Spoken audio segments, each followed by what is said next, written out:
ये आकाशवाणी रायपुर है। छत्तीसगढ़ी समाचार बुलेटिन के संग संगीता यादव के जय जोहार। आज के प्रमुख समाचार। प्रधानमंत्री नरेंद्र मोदी काली अउ परन दिन मंझनिया 3 बजे वीडियो कॉन्फ्रेंसिंग के माध्यम ले छत्तीसगढ़ समेत आने राज्य अउ केंद्र शासित प्रदेश के मुख्यमंत्री मन संग गोठबात करही। लोक निर्माण मंत्री ताम्रध्वज साहू कहिन कि प्रदेश में राष्ट्रीय राजमार्ग ले ब्लॉक मुख्यालय मन ल जिला मुख्यालय ले जोड़े बर योजना तैयार कर ले गे हे अउ टिड्डी मन के दल काली एक घाव फेर प्रदेश के राजनांदगांव जिला के सीमा तीर पहुंच गे हे। जिला प्रशासन सीमावर्ती क्षेत्र मन में सरलग नजर राखे हे। अब समाचार विस्तार ले। प्रधानमंत्री नरेंद्र मोदी काली 16 जून के मंझनिया 3 बजे वीडियो कॉन्फ्रेंसिंग के माध्यम ले छत्तीसगढ़, पंजाब, असम, केरल, उत्तराखंड, झारखंड, त्रिपुरा और हिमाचल प्रदेश समेत 21 राज्य और केंद्र शासित प्रदेश के मुख्यमंत्री मन ले गोठबात करही। उहे श्री मोदी परन दिन 17 जून के महाराष्ट्र, तमिलनाडु, दिल्ली, गुजरात, राजस्थान और उत्तर प्रदेश समेत 15 और केंद्र शासित प्रदेश के मुख्यमंत्री मन ले चर्चा करही। देश में कोरोना वायरस के बढ़त मामला ला देखत ये बैठका बहुत महत्वपूर्ण माने जाथे। मार्च में देश भर में लॉकडाउन के घोषणा के बाद प्रधानमंत्री के मुख्यमंत्री मन संग होवैया ए 6वां बैठका होही। प्रधानमंत्री नरेंद्र मोदी के अगुवाई में केंद्र सरकार के दूसर कार्यकाल के 1 बछर होए में भारतीय जनता पार्टी के छत्तीसगढ़ इकाई डहर ले प्रदेश भर में वीडियो कॉन्फ्रेंसिंग के सभा आयोजित करे जाथे। दूसरइया दिन आज रायपुर स्थित कुशाभाऊ ठाकरे स्मृति परिसर में आयोजित जिला जनसंवाद कार्यक्रम में भारतीय जनता पार्टी अनुसूचित जनजाति मोर्चा के राष्ट्रीय अध्यक्ष और राज्यसभा सांसद रामविचार नेताम बस्तर जिला के वीडियो कॉन्फ्रेंसिंग सभा ला संबोधित करेन।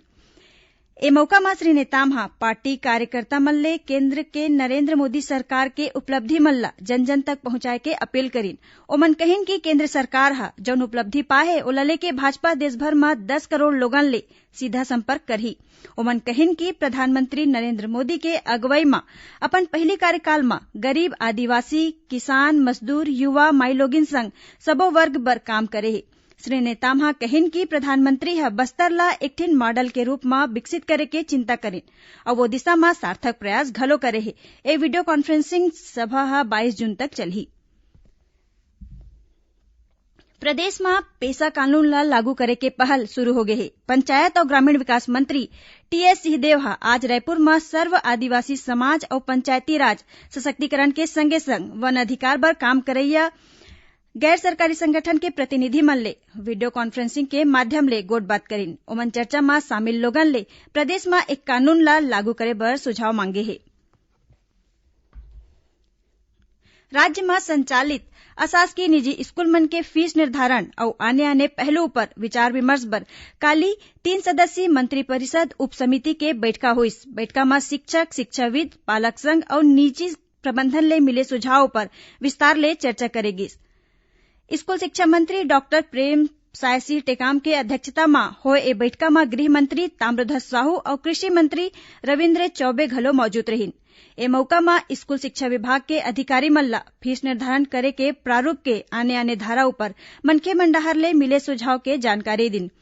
बैठका में अधिकारी मन ला निर्देश देगिस कि प्राइवेट स्कूल के फीस तय करे बर रणनीति बनाए में मिले अच्छा सुझाव पर 1 हफ्ता में समिति के आगू पेश करे। बैठका में तय करेगिस कि सबो प्राइवेट स्कूल मन में एक ठिन समिति होही जेमा पालक, शिक्षाविद, स्कूल प्रबंधन ले जुड़े लोगन मन शामिल रही। ए समिति स्कूल व्यवस्था, पढ़ाई लिखाई के स्तर और अमला के मापदंड के आधार पर फीस तय करही। छत्तीसगढ़ी समाचार बुलेटिन आप मन आकाशवाणी रायपुर ले सुनत हव। छत्तीसगढ़ के खबर ले है आपकी वास्ता और खबर के विश्वसनीयता ले है हमर वास्ता। आकाशवाणी समाचार रायपुर के प्रादेशिक समाचार बुलेटिन के संगे संग हमर समसामयिक कार्यक्रम आप रेडियो के संग अपन मोबाइल में घलो सुन सकत हव। आकाशवाणी समाचार फेसबुक, ट्विटर और यूट्यूब में घलो हावय। हमर फेसबुक पेज हरे Chhattisgarh news on AIR, Twitter handle CGAIR news और हमर यूट्यूब चैनल हरे छत्तीसगढ़ AIR न्यूज। तो अब रेडियो के संगे संग आपके मोबाइल के माध्यम ले हम आप तक पहुंचत हन। छत्तीसगढ़ के हर खबर बर सुनत रहो आकाशवाणी समाचार। और अब आगू बढ़ान बाचे समाचार कोती। लोक निर्माण मंत्री ताम्रध्वज साहू कहिन कि प्रदेश में नवा जिला गौरेला पेंड्रा मरवाही छोड़ के सबो 27 जिला मुख्यालय राष्ट्रीय राजमार्ग ले जुड़े हे। राज्य के 146 विकासखंड मले सिर्फ 6 विकासखंड देवभोग, नरहरपुर, जनकपुर, कुआकोंडा, लुंड्रा और मैनपाट डबल लेन मार्ग ले जिला मुख्यालय ले नहीं जुड़े हे। ओमन बतेन कि ए ब्लॉक मुख्यालय मन ला जिला मुख्यालय ले जोड़े बर योजना तैयार कर ले गे हे। ए काम बर 432 करोड़ रुपया के बजट अनुमानित है। गृह मंत्री ताम्रध्वज साहू माओवादी मन के शहरी नेटवर्क ला ध्वस्त करे बर पुलिस डहर ले चलाए जावत अभियान ला अच्छा पहल बताइन। ओमन माओवाद प्रभावित क्षेत्र विशेषकर बस्तर रेंज में चलाए जात अभियान ला मिले सफलता के जानकारी देवत सुरक्षा बल और पुलिस प्रशासन के तारीफ करेन। टिड्डी मन के दल काली एक घाव फेर प्रदेश के राजनांदगांव जिला के सीमा के करीब पहुंच गए हे। काली तक टिड्डी मन के दल मध्य प्रदेश के बालाघाट जिला के लांजी क्षेत्र के तीर घूमत रहिन। ए गांव राजनांदगांव जिला के सीमा ले करीबन 50 किलोमीटर दूरिया है। सूचना मिले के बाद जिला प्रशासन सीमावर्ती क्षेत्र मन में सरलग नजर राखे है। कृषि विभाग के उप संचालक गोविंद सिंह ध्रुवे बतैन की टिड्डी दल के रुख एक घाव फेर राजनांदगांव जिला को तीर दिखत है। आखिरी लोकेशन तिरोड़ा के तीर मिले है। खबर के मुताबिक पांचों दिन टिड्डी के दल राजनांदगांव जिला के सीमा ले लगे महाराष्ट्र और मध्य प्रदेश के बॉर्डर तक पहुंच गए रहिस। बाद में हवा के दिशा बदले ले वापिस घलो हो गए रहिस। प्रधानमंत्री नरेंद्र मोदी ए महीना के मन की बात कार्यक्रम बर लोगन मन ले विचार भेजे बर कहे हे। श्री मोदी एक ठिन ट्वीट में कहिन की मन की बात एक सशक्त मंच हराय जौन 130 करोड़ भारतीय मन के क्षमता ला प्रदर्शित करथे। ओमन कहिन की कार्यक्रम के प्रसारण में अभी 2 हफ्ता है। फिर लोगन मन अपन विचार 1800117800 में रिकॉर्ड करा सकथे और नमो ऐप में भेज सकथे। कोरबा वन मंडल के तहत कटराडेरा गांव में मिले अस्वस्थ हाथी के इलाज चलत है। इलाज में जुटे वाइल्ड लाइफ एक्सपर्ट और चिकित्सक मन के टीम स्थिति पर नजर राखे है। अस्वस्थ हाथी के जान बचाए बर रायपुर और बिलासपुर ले वाइल्ड लाइफ एक्सपर्ट के टीम पहुंचे है। प्रधान मुख्य वन संरक्षक अतुल शुक्ला बतैन की अस्वस्थ हाथी के सांस लेके गति और शरीर के तापमान सामान्य है। उन्हें यह बताएगी कि हाथी बार बार उठे के कोशिश करत है फिर उठे नहीं सकत है। खबर के मुताबिक काली कोरबा वन मंडल के कुदमुरा वन परिक्षेत्र के कटराडेरा में एक ठिन हाथी ग्रामीण के घर बाउंड्री वाल ला तोड़ के घुस गिस। एखर बाद में अंगना में ही अचानक अचेत होके गिर गे।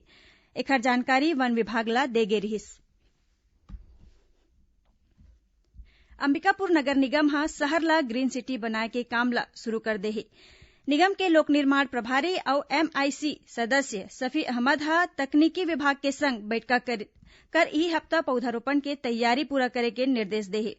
ओमन बतैन की शहर में सड़क के दोनों कोती खाली जगह में फूल और फलदार पौधा लगाए जाही। रायगढ़ के भगवानपुर CMHO कार्यालय चौक में पाछुरतिया एक ठिन ट्रेलर के चपेट में आये 6 मवेशी मन के मौत हो गई। आज भिनिया घटना के जानकारी स्थानीय मनखे मन जिला प्रशासन ला दिन। एखर बाद नगर निगम के टीम मौका में पहुंचिस और मौत होए मवेशी के पोस्टमार्टम करवाइन।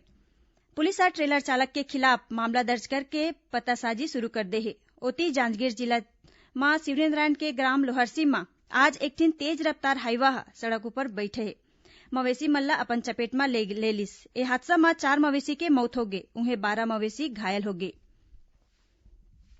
मौसम विभाग प्रदेश में अवैया 24 घंटा के दौरान एक दो जगह में भारी वर्षा होए और गरज चमक के संग गाज गिरे के चेतावनी दे है। मौसम विभाग ले मिले जानकारी के मुताबिक दक्षिण पश्चिम मानसून छत्तीसगढ़ में पूरा पहुंच गए है। एखर असर ले प्रदेश के अधिकांश जगह में हल्का ले मध्यम वर्षा होए के संभावना है। एकरे संग छत्तीसगढ़ी बुलेटिन समाचार इहे सिरावत है। जय जोहार।